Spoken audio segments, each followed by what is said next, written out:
Have you ever wondered how paper is made? Paper usually begins with wood or recycled paper.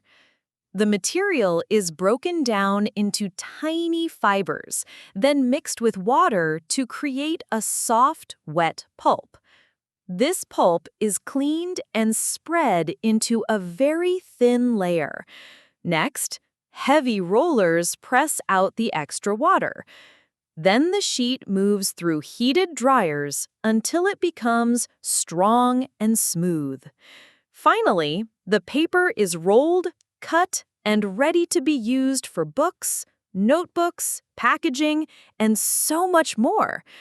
From tiny fibers to a smooth sheet, paper is created through pressing, drying, and shaping. Subscribe and join the channel for more amazing content about how things work.